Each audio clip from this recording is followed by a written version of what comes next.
The statement, and I give the floor now to the representative of Pakistan. I thank you, Madam President. First of all, I'd like to extend a warm welcome to our new colleague from France. And we thank Under-Secretary General Tom Fletcher for his very sobering briefing on the humanitarian situation in Gaza and the occupied Palestinian territories. Madam President, we are at another tragic milestone in the war in Gaza and the occupied Palestinian territories. This war and the manner in which the Security Council and the international community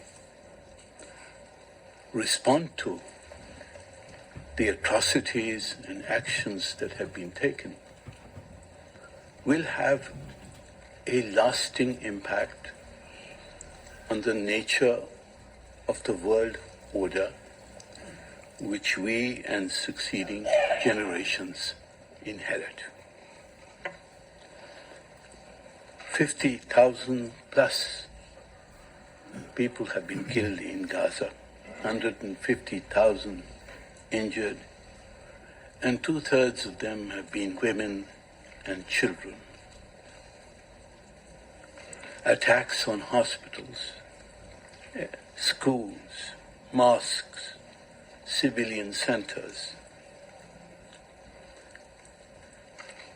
Every principle, every article of international law and international humanitarian law have been blatantly violated with impunity.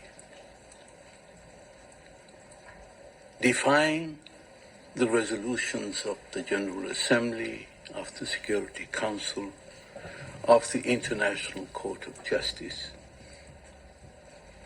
Unless the international community responds with justice to what has happened and is happening in the occupied Palestinian territories,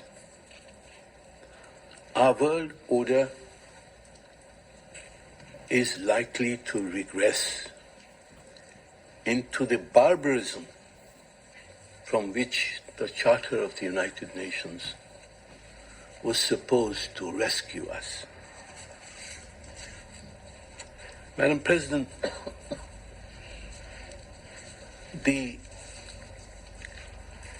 agreement of 15th January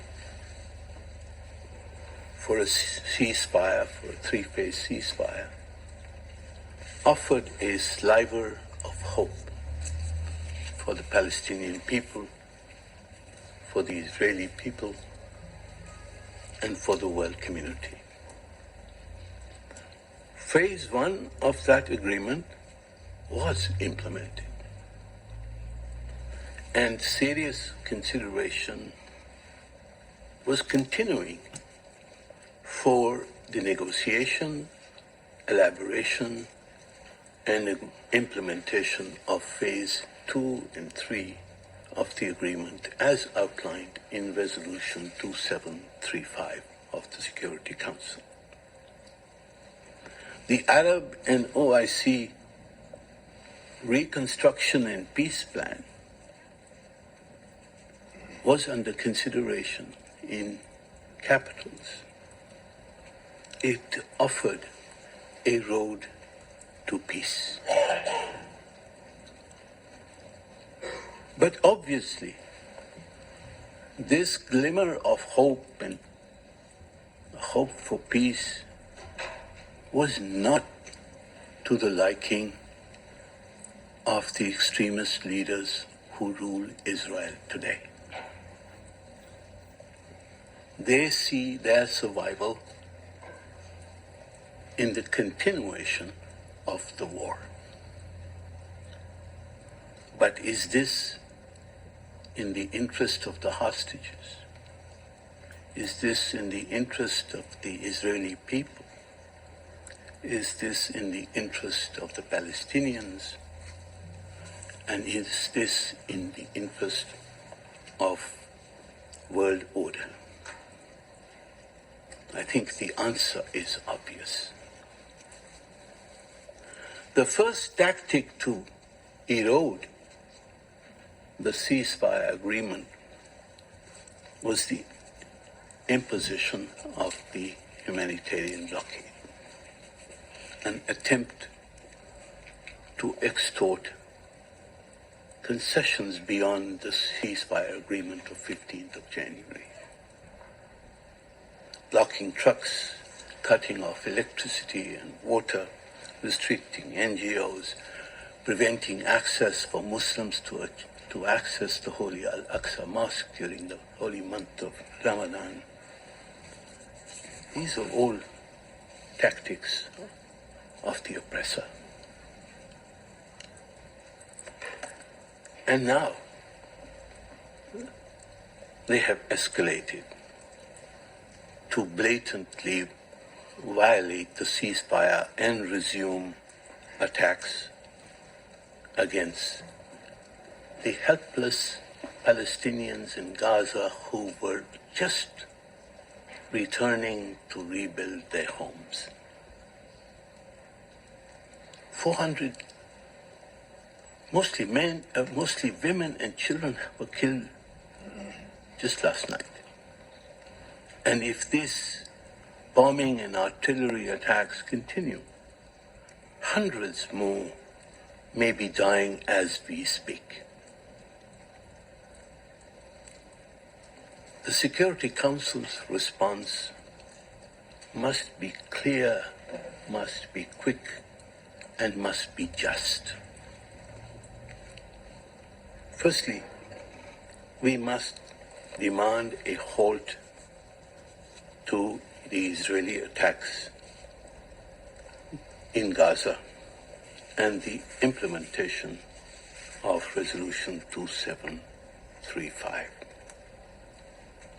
I would like to add that even if there are military targets in civilian facilities, under the Fourth Geneva Convention, there is a prohibition to attacking such targets, even if there are military targets within those civilian facilities.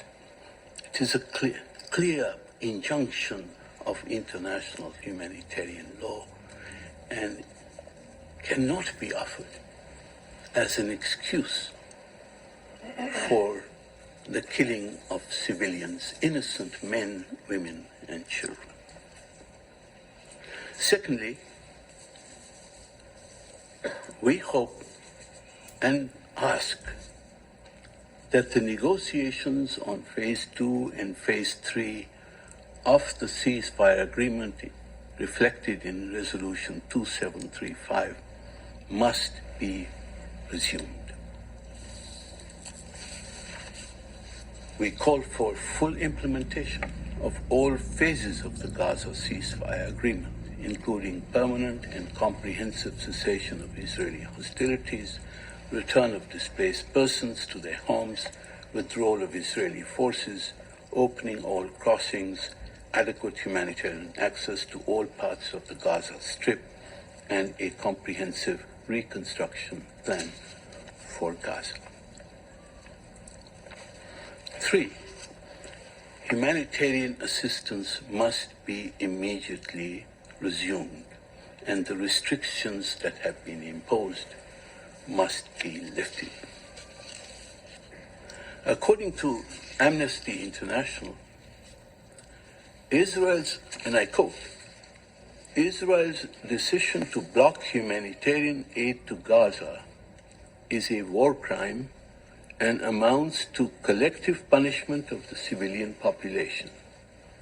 It's a continuation of the policy to impose on Palestinians conditions of life calculated to bring about their physical destruction.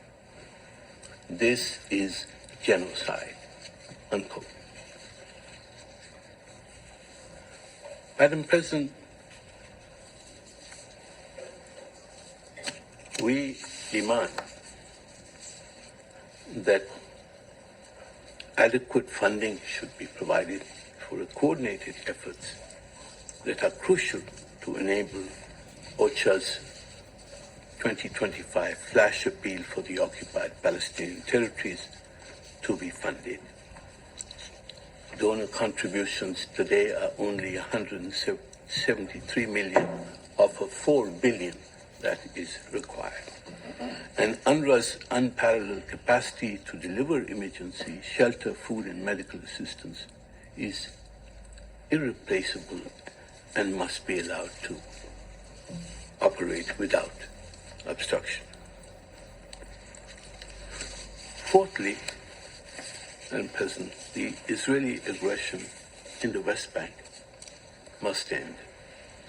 Forced displacements, illegal land annexations, and settler violence must be reversed in accordance with Security Council resolutions 2720 and 2334.